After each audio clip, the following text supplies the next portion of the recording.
Szandra egy könyvbemutatót tart most megjelent kiadványáról, melyben ismerteti az általa használt segítői módszereket, elsősorban a belső utazásra és a családállításra fókuszálva. Mindemellett tanácsokat és segítséget ad az olvasóinak. Mi a lényeg ennek a könyvbemutatónak? Hát egy szóval a segítségnyújtás, és akkor kicsit bővebben. Az a helyzet, hogy nem volt egy egyszerű gyerekkorom és fiatalságom, de ez a könyv igazából azért született, mert szeretném megmutatni az embereknek, hogy minden nehézségből fel lehet állni, és minden tanításnak oka van, és hogyha mindent megértünk, akkor ezáltal tud a személyiségünk fejlődni és előre haladni. És hát tulajdonképpen ez a célom, hogy minél több ember elolvassa ezt a könyvet, és megértse az életének az üzeneteit, és a leckék jelentőségét, és elkezdjen fejlődni, és elkezdjen pozitívabban szemlélni minden eseményre, és megtalálni mindenben a tanító szándékot. Úgy tudom, eredetileg közgazdász vagy, hogy fér ez meg a segítői hivatásban? Esetemben nagyon jól, és akkor itt mielőtt válaszolok, kitérnék arra, hogy nem véletlen, hogy a könyvemben egy elég hosszú részt tartogatok az önismeret számára, ugyanis azt gondolom, hogy az önfejlesztés első nulladik lépése már az önismeret. Nagyon fontos tisztában lennünk az erősségeinkkel és gyengeségeinkkel, és tulajdonképpen az egyik önismereti módszer, amit ismertetek is a könyvemben, ez a kronobiológia, ami szerint én bennem pontosan megvan ez a kettősség, tehát gyönyörűen tudok kocka lenni, amikor kockának kell lenni. Szépen Excel táblában megtervezem a gyerekemnek a szülinapi buliját, de közben pedig ott van az a felem is, ami pedig hallgat az intuíciókra, a megérzésekre, és ezeken által segíti a hozzáfordulókat a fejlődésben. Most pedig következik a könyvbemutató prezentáció. Az előadás után fog következni 3 visszajelzés, egy klinikai szakpszichológustól és egy mesterhipnotizőrtől, akiknek a véleménye videóformában fog megjelenni. A harmadik visszajelzés egy református lelkipásztortól, aki személyes beszélgetés keretében mondja el véleményét. Hogy hogyan is született meg a könyvnek az ötlete? Hát igazából elég fiatalon megérett bennem a gondolat, hogy nagyon sok minden történt velem gyerekként, meg fiatal felnőttként is, hogy ez a sok nehézség, amin átmentem, hogy ez nem lehetett véletlen. Sokáig a szegény én drámájában vergődtem, és sajnáltam magam, aztán rájöttem, hogy tényleg mindennek oka van, csak meg kell találnunk, hogy mi az. És aztán, amikor a Kirkó parapszichológiai suliban végeztem, akkor kellett írnunk egy szakdolgozatot, és akkor jött meg a válasz, hogy miért is történtek a dolgok. Összeállt bennem a kép, hogy hát ezt nekem le kell írni.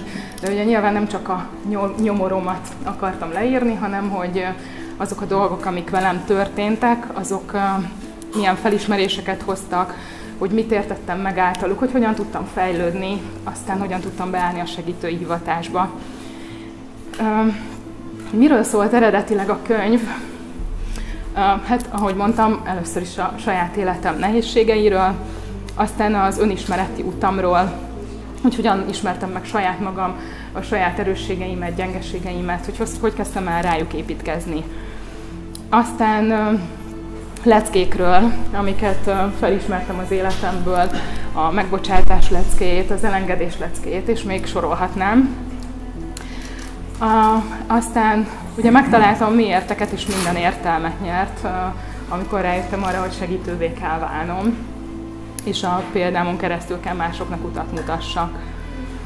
És hát ugye az egész történet, amitől szerintem nagyon értékes, hogy felsorakoztatok a könyvemben egy csomó olyan idézetet, ami nekem utat mutatott, amikor meg voltam zuhanva, amikor nehézségeim voltak, és abban bízom, hogy ezek az összevágott idézetek, ezek majd az olvasóimnak is segíteni fognak abban, hogy megértsék a miérteket, és válaszokat találjanak, vigaszt találjanak, amikor éppen nehézségben vannak.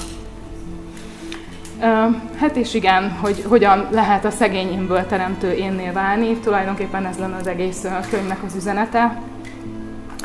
Igen, hát ugye, talán tudjátok rólam, hogy Skorpió vagyok, tehát a Főnix madárként való újra éledés az erősségem, de ez bárkinek az, tehát hogy meg lehet találni az utat, és mindenből fel lehet állni, és ezt szeretném megmutatni ezzel a könyvvel. És igen, hogy ezt te is hogyan érheted el, ez lenne a könyv üzenete. és hogy mégis hogyan, tanácsokat fogtok találni a könyvemben. Na és hogy hogyan épül fel a végleges kiadvány? Itt ugye én azt gondolom, hogy mindennek az origója, a 0. lépés az önfejlesztés útján, az önismeret. Nagyon fontos tisztába kerülnünk önmagunkkal, hogy milyen erősségeink és milyen gyengeségeink vannak, és hogy hogyan építkezhetünk mindenre, hogyan fejlődhetünk általa.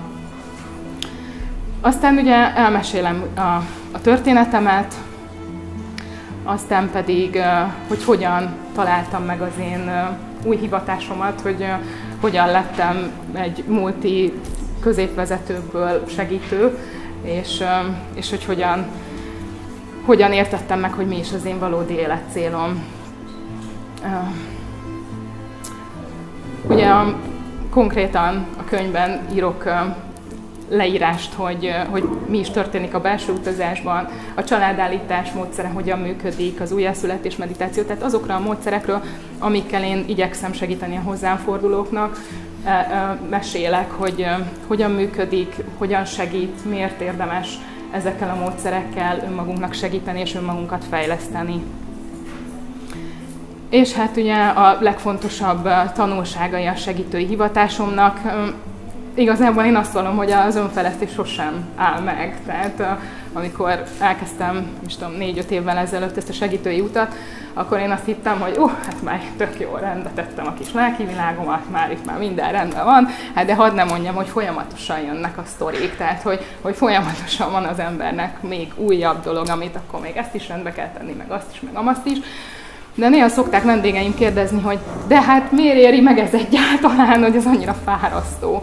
És én azt mondom, hogy megéri, mert hogyha másért nem, én önmagamon azt tapasztaltam, hogy amíg régen egy nehézség ki tudott annyira borítani, hogy akár napokig magamba fordultam, ahogy elkezdtem ezt az önfejlesztő utat járni, ez az idő egyre rövidült. Tehát egy idő után már csak egy napig roskadtam magamba, most pedig meg már azt tudom mondani, hogy igazából, ha úgy van, akkor kisírom magam és megyek tovább. Tehát, hogy pont az unokahúgom tudja tanúsítani, hogy ma reggel egy kicsit megijedtem ettől a mai naptól, és az ő vállán sírtam ki magam, és aztán befejeztem, és azt mondom, hogy na, akkor megyek előre. Tehát, hogy én tényleg azt gondolom, hogy így működik az élet, és hogy ettől szép, hogy amikor nehézségek vannak, akkor kiadjuk a fájdalmunkat, kiadjuk a szomorúságunkat, és aztán megyünk tovább egyenesen, és megpróbáljuk elérni a célunkat. És hát igazából, amivel azt gondolom, hogy ez a kis könyv méltó lett talán arra, hogy tényleg kiadjam, az kedvenc, vagy hát 30 nagyon kedves vendégemnek a története, akik hozzájárultak ahhoz, hogy gyakorlatilag lépésről lépésre leírjam, hogy mi történik egy belső utazásban.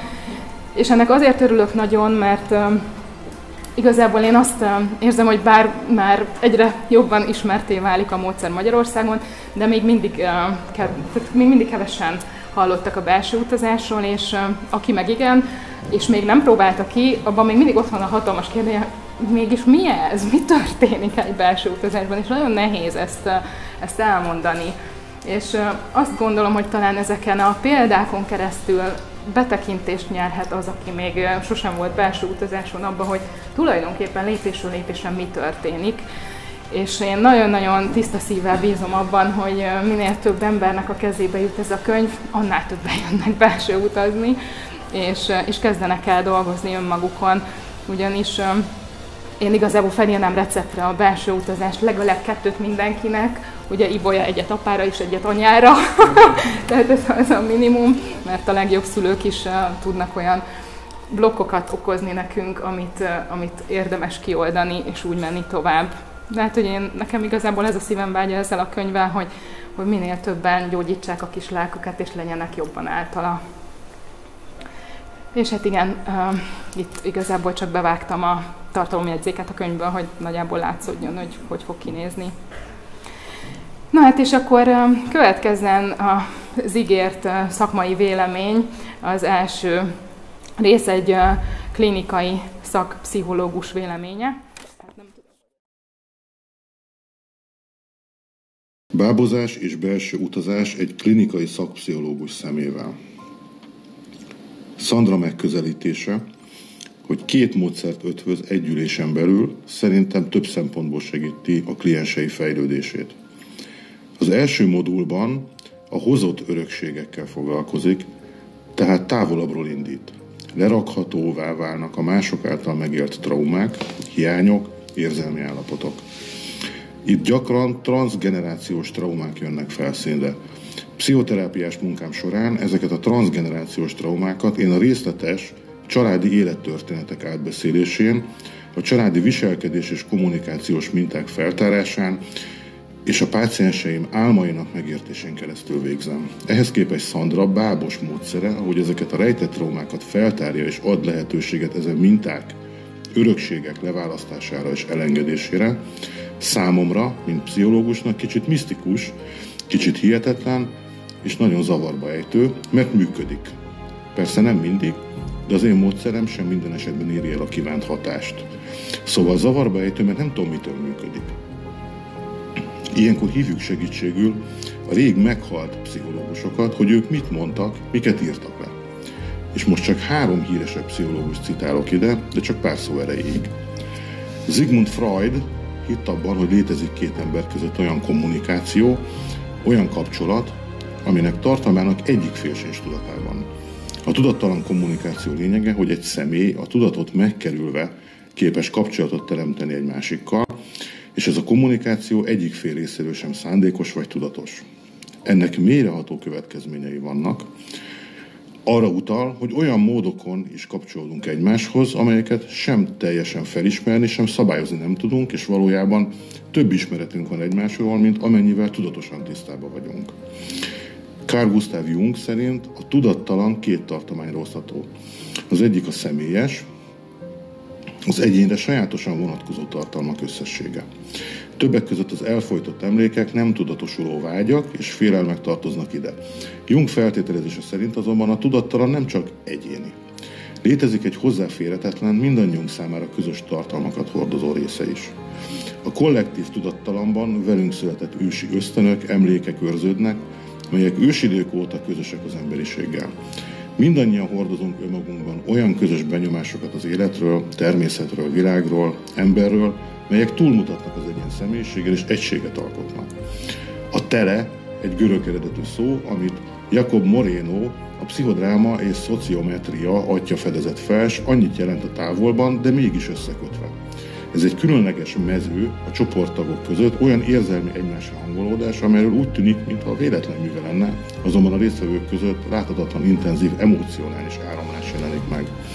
Szóval pszichoanalitikus megközelítésben azt mondhatjuk, hogy Szandra tudattalanja a kliens tudattalanjával együttműködve tárja fel a kliens személyközi viszonyait, traumáit. Méghozzá akár olyan tartalmakat is, amelyekkel még a kliens sincs tudatában. Miután Szandra a hozott tartalmakat valamilyen szinten feltárta, átdolgozta, áttért az egyéni szintre. Ez a második módszere, a belső utazás. Gyakran a bábozásban felmerült témák, gondolatok folytatódnak itt is, de ez nem szükségszerű. Egy másik módszer eléggé hasonlít nekem a hipnoterápiákhoz, vagy például a katatim imaginatív pszichoterápiának, KIP nevezett módszerhez. Annak egy változatának, típusának lehet szerintem tekinteni. Relaxált, módosult tudatállapotban az egyén szimbolikusan, vagy félig tudatosan, majdnem tudattalanul találkozik múltjának, élettörténetének, vagy aktuális életének problémáival, konfliktusaival, nehézségeivel. Aztán ezeket a feszültségeket szimbolikusan feldolgozza, átértelmezi, újraalkotja, és jó esetben akár gyógyítja. Mik azok a transzgenerációs traumák? A transzgenerációs traumák kutatása és kezelése csak az utóbbi időben vált a pszichológia tudományának és a pszichoterápiának fontos területévé. A transzgenerációs traumák, transzgenerációs traumáknak azokat a traumákat nevezzük, amelyek hatása nem ér véget az egyénnél, hanem észrevétlenül adjuk át a következő nemzedéknek. A jelenség lényege, hogy a traumát elszenvedő egyéneket követő generáció tagja annak ellenére mutatja a traumatizált tüneteit, hogy saját maga közvetlenül nem volt áldozat. Sokszor a kliens, a páciens nincs is tudatában annak, hogy szorongása, levertsége vagy akár evészavarának oka nem saját életének korai szakaszának élménye, tapasztalata található, hanem a család más tagjának traumája. Az utóbbi években a transzgenerációs epigenetikai kutatások biológia alapú magyarázó mechanizmust kínálnak a transzgenerációs átvitelre. Olyan folyamatokat írnak le, amelyek a DNS alapszerkezetének változtatása nélkül lecsendesítenek, vagy épp átírhatóvá tesznek bizonyos szakaszokat, így befolyásolva azok által kódolt fenotípus megjelenését. Az epigenetikai folyamatok adaptivitásának kulcsát az jelenti, hogy a környezeti változásokra való gyors reagálást teszi lehetővé, amely változatlan környezeti feltételek esetén tovább öröklődik az új generációkra. A transzgenerációs trauma, TGT, hagyományosan elsősorban a holokauszt túlélők gyerekeinél kimutatható hatásra utal. A jelenség lényege, hogy az utódgenerációk annak ellenére mutatnak traumatizáltságra utaló tüneteket, hogy maguk nem voltak közvetlen áldozatai a traumának. Depresszió, szorongás, hipervigilancia, alacsony önértékelés, öngyilkosság gondolatok és viselkedés, szerhasználat, stb. A jelenség később számos más trauma kapcsán is megmutatkozott. A háborús veteránok, természeti katasztrófák és tömegmészárlások túlélőjének utódgenerációit sújtva. A TGT jelensége megjelent szexuális abúzust elszenvedők családjában is. Az abúzust közvetlenül elszenvedő áldozat gyerekei jellegzetes tüneteket mutatnak, mint egy maguk is elszenvedik a traumát. Most pedig a mesterhipnotizőr visszajelzése kerül vetítésre. 2 az 1-ben egyéni családállítás és belső utazás egy mesterhipnotizőr meglátása szerint. Múlt és jövő, az idő, mint fizikai dimenzió válik elérhetővé és enged beavatkozást módszereken keresztül. Sandra magabiztosan használja Bert Hellinger családállítás és Brandon Bass belső utazás módszerét, melyeket integrál, és ennek köszönhetően a módszerek szinergiába kerülnek, felerősítik egymás jótékony terápiás hatását.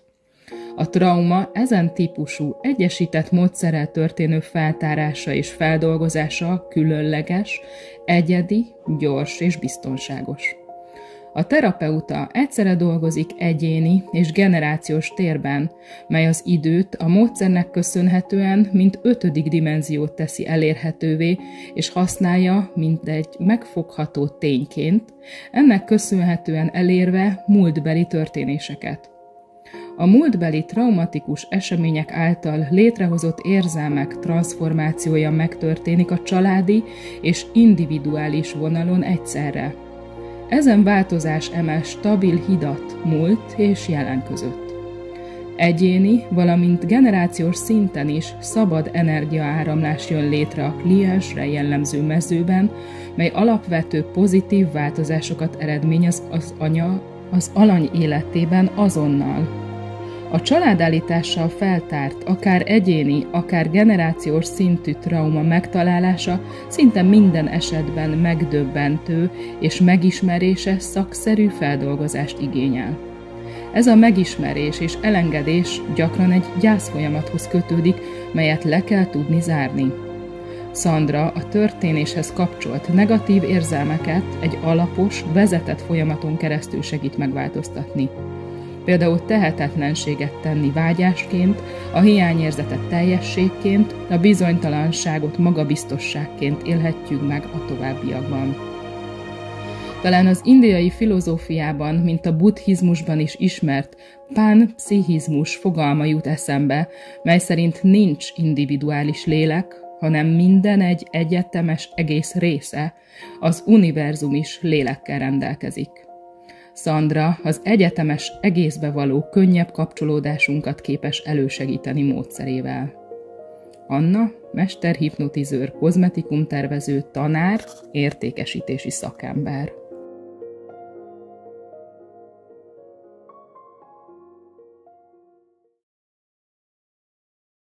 És akkor következik a harmadik szakember, aki viszont személyesen jött el beszélgetni velünk. A kérdés, hogy hogyan látja ezt a módszert egy magyar lelkipásztor. Kérlek, fogadjátok szerintem egyesülálni.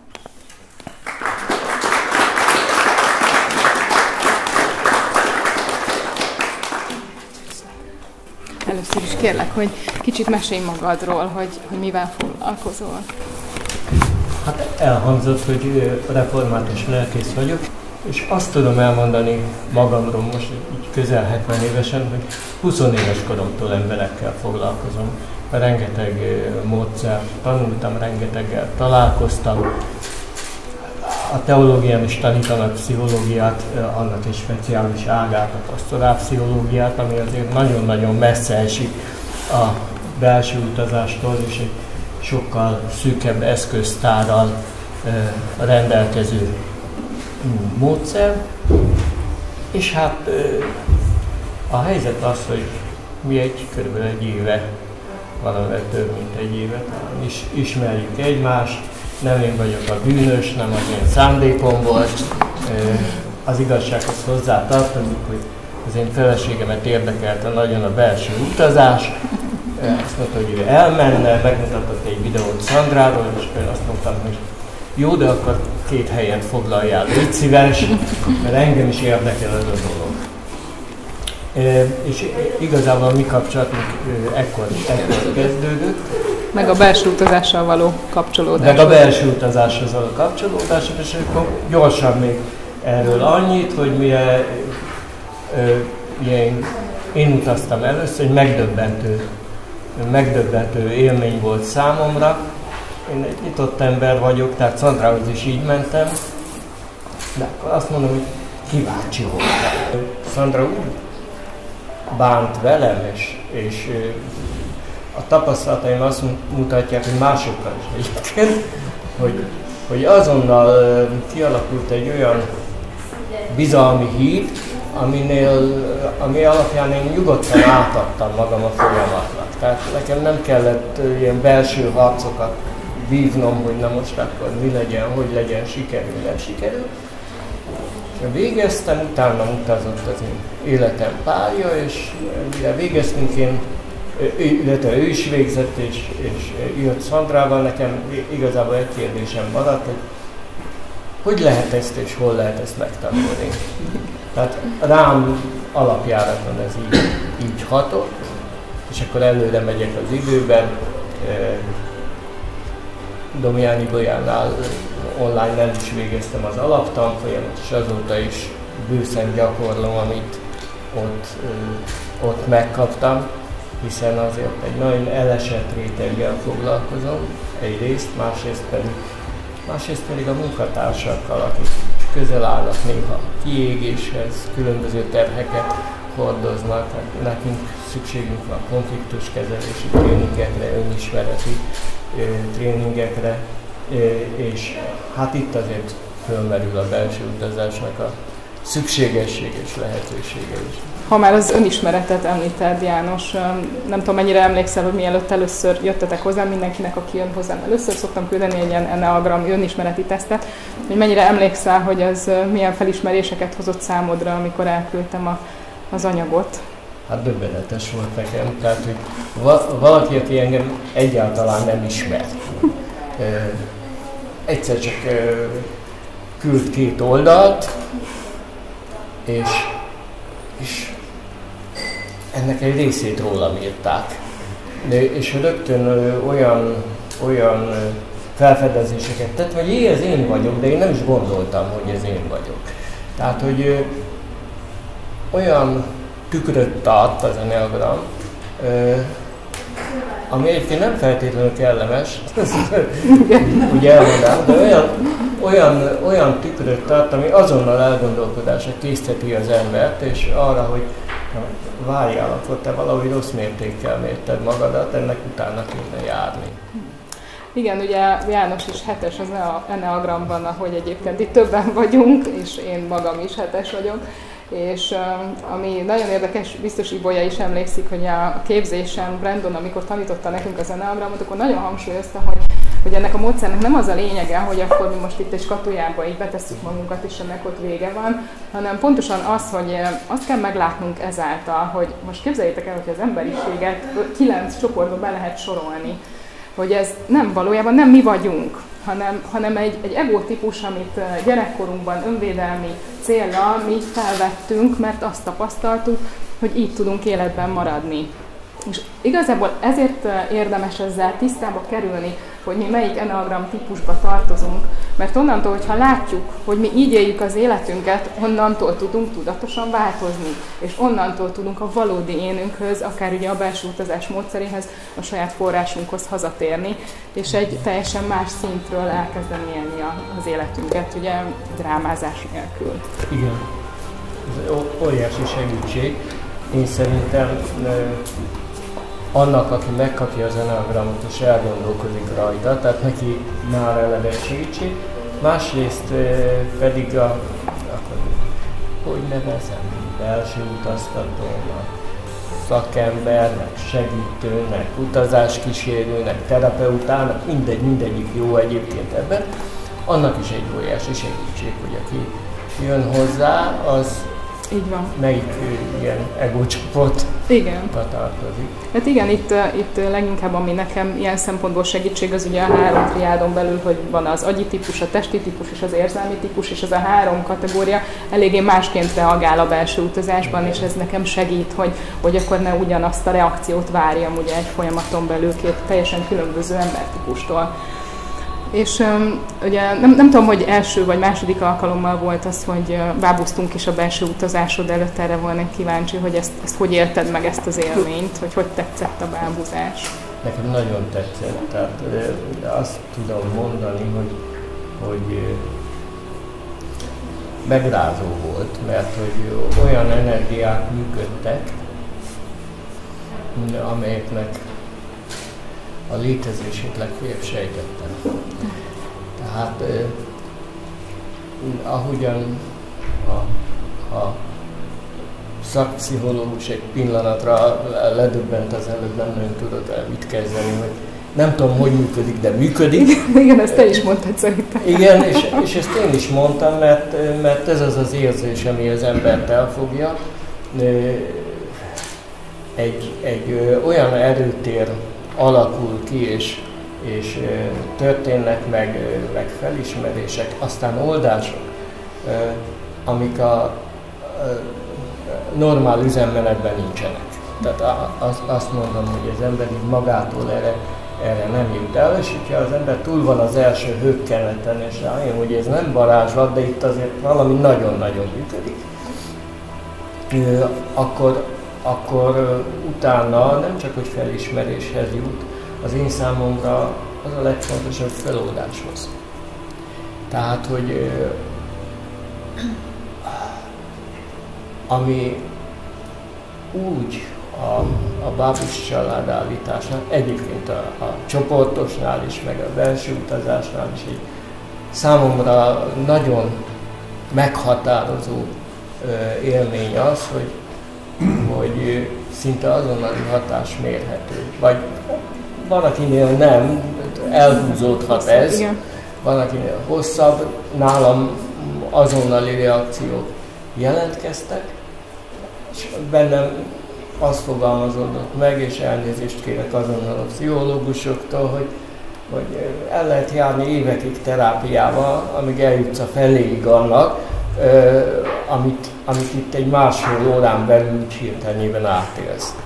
De azért hozzáteszem, hogy azért ehhez kell egy adag bátorság is. Igen. Ki is van rakva a kuckomba a falra egy ilyen tábla, hogy ehhez kell egy csipetnyi bátorság. Igen, meg egy pár darab zsebkendő, igaz, János? Igen.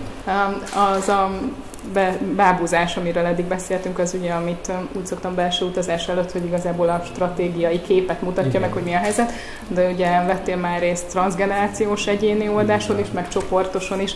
Ezekkel kapcsolatban mi volt a tapasztalatod? Melyiket miért látod jónak, hatékonynak ott megérkezni a csoportban, együtt dolgozni? Megérkezni a csoportban, együtt dolgozni, az maga egy élmény. Tehát, hogy valóban megint csak azt mondom, egy olyan erőtérbe kerülünk vele, ahol nincsenek az általános és társadalmilag megszokott válaszfalak. Na, ez a módszer nem is tűnik.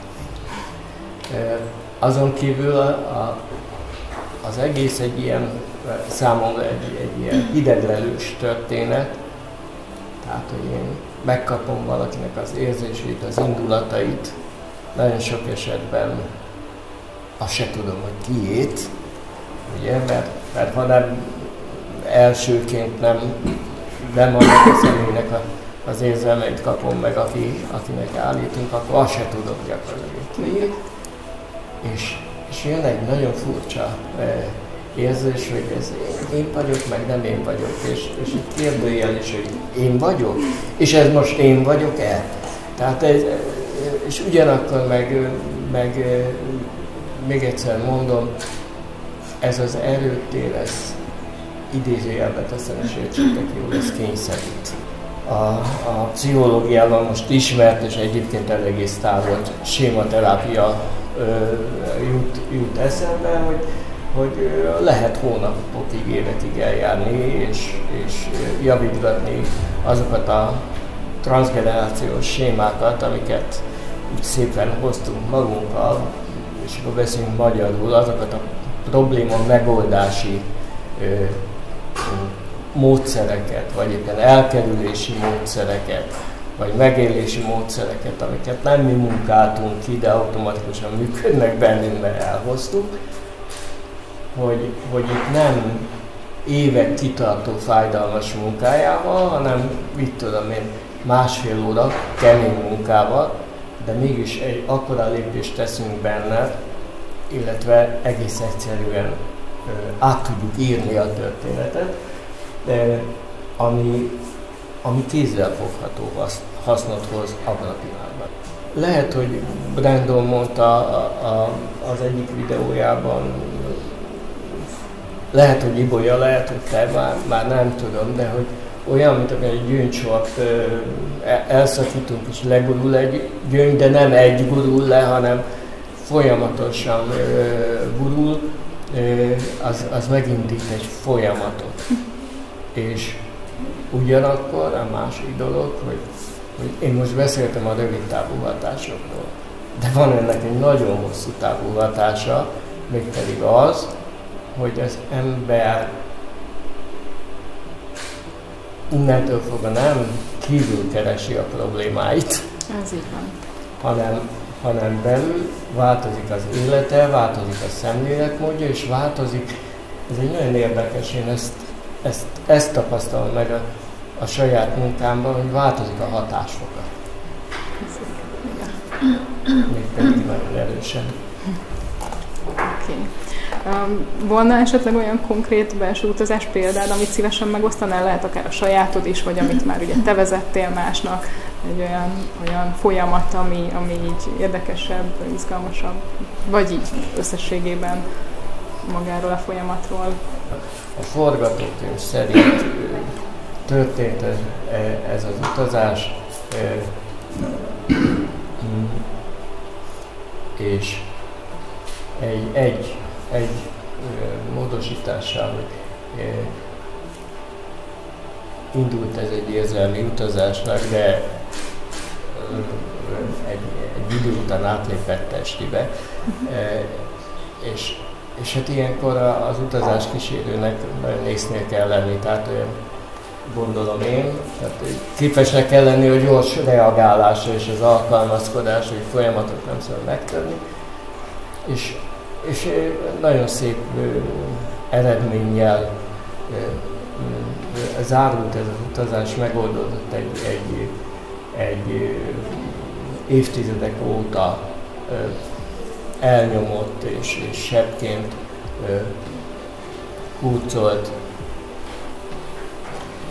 bóc, akkor ezt mondom, kijött, és már végeztünk az utazással, meg volt a jövőbe illesztés, ahogyan ez kell, tehát úgy visszatértünk, és a levezető beszélgetés történt. Megköszöntem, hogy a Megyesi Travellel utazott, nagyon aranyos volt kolléga, és beszélgettünk, és egyszer csak egy oda nem illő módon, nem semmilyen vikságos dologról nem volt szó, egyszer csak fülig szakad a szája, szalad a szája, elkezd vigyorogni, mosolyogni, röhögcsélni. Mit mondtam? Mi történt? Következő hangzott el, pillangó vagyok, szabad vagyok. Wow. Köszönöm szépen. Tehát, igen, ez sokat elmond. Ez egy visszaér. Nekem szóval ilyen élményeim, és hát persze mások is vannak. Én is rendszeresen utazom, engem a feleségem amikor nem te utaztatsz, a feleségem utaztat, és én is rendszeresen utaztatok. Őt is, családot is, kollégákat. Tehát. Igen, hát ugye Katával, Annával voltatok velem 10 milliószoros teremtő hétvégén is, és ott az újjászületés meditációt is megtapasztaltátok, illetve megtanultátok egymásnak csinálni. Igen. Ezzel kapcsolatban milyen megélésed volt? Én ilyenkor mindig csak úgy tudom elkezdeni, megrázom. Tehát amikor az ember megszületik, hál' Istennek arra nem emlékszik, legalábbis tudatosan, sem a fájdalomra, sem az azt körülbelül érzésekre, és aztán hány éves korunktól tudunk így nagyjából visszaemlékezni. És persze az ember megérti, hogy a múltja, a gyerekkora, és így tovább, és így tovább. Nagyon sok minden behatárol, és hát nem azt mondom, hogy spinálja, de valamilyen szinten igen. Mégis az újjászületési meditációban viszont a fogantatásig mész vissza gyakorlatilag. Prenatális időszak.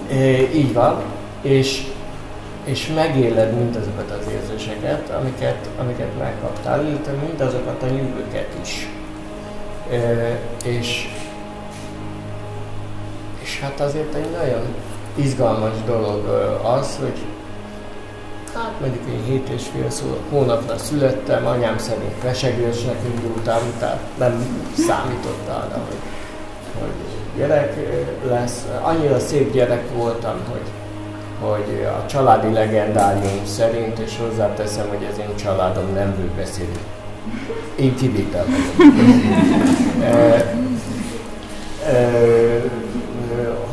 Anyám úgy mutatott be apámnak, hogy ne ijedj meg tőle, nagyon csúnya. Az apám válasza szerintem az egy igazi apai válasz, hogy akkor is az én fiam. Tehát körülbelül így vártak, és azért ott közben kiderült, hogy én 7,5 hónapra és meg balkezesként is születtem, hogy én azért valószínűleg egyik fele vagyok ennek a terheivel. De most az újjászületési meditáció az igazából valóban egy újjászületést hoz magával, tehát a vissza nem emlékezhető múltnak egy olyan fajta átdolgozása, földolgozása és kitisztítása, ami az abból adódó esetleges gátakat el tudja törölni. Oly módon is újjá kell születni, ahogyan, és vegyük már komolyan azt, amit a Szentírás is ír, hogy a ti elmétek és gondolkodásatok megújulása által, ezt Pál apostol szó szerint így mondja. Ami azt jelenti, hogy ha valami egészen távolba helyezem ezt, hogy ez valami megfoghatatlan és elérhetetlen, azt vagy van, vagy nincs, itt tanítgatják még mindig sokan, az egy bizonytalanságot hoz magával. De igen, az ember meg tud újulni a gondolkodásában, ki tudnak simulni buktatók, és új irányt vehet a fejlődése. Mert hogy a helyzet az, hogy én úgy gondolom, nem tudom meddig van nekem még ebben az életben, de hogy amíg van, addig én fejlődni akarok. Tehát, hogy nincs megállás. Igen, és egyébként ugye a belső utazás is tulajdonképpen a jelen életkori eseményeinket fel tudja tárni, a prenatális időszakot, illetve előző életet is. Ez a prenatális időszak tulajdonképpen az, ahova az újjászületés meditáció is kalauzolja az embert. Ugye az a jó esetben 9 hónap, amit anya pocakjában eltöltünk, és ez egy nagyon-nagyon fontos lenyomat, ami ott van a tudatalattinkban, és tulajdonképpen meghatározza az életünket, meghatározza azt, hogy anya vár-e minket, apa vár-e minket, egymás iránt mit éreztek. Az is lehet, hogy ha anya és apa között konfliktus volt, amíg mi ott voltunk anyahasában, akkor ez alapvetően meghatározza a párkapcsolathoz való hozzáállásunkat. Tehát emiatt nagyon fontos ez az időszak, amit anyahasában töltöttünk, és fontos oda is utazni, akár így vagy akár úgy. Igen. A 10 milliószoros teremtő hétvégéről mi lenne az, amit még esetleg kiemelnél, ami így tetszett, vagy maradandó élmény volt? Ezt úgy át kellett élni, és igazság szerint mi tetszett, az egész tetszett, de leginkább ennek a ritmusa, a fellépítése, az a légkör, amiben az egész, a környezet és a légkör is, ahogyan foglalkozhatunk magunkkal, és ami rettenetesen fontos, de azt hiszem, hogy ezt már egyszer elmondtam, az, hogy ez egy 2,5 intenzív tanulás, munka, folyamat, amiben jól érezzük magunkat. Tehát, hogy a te munkád sokkal nehezebb, mint a miénk, mert mi csak szót fogadunk jó esetben, és elkezdjük elvégezni azokat a feladatokat, azokat a munkákat, amik egyébként nagyon átgondoltan kerültek összerakásra, és nagyon egymásra épülnek, és tényleg alkalmassá teszik az embert arra, hogy na akkor most induljon a manifestáció. Ez így van.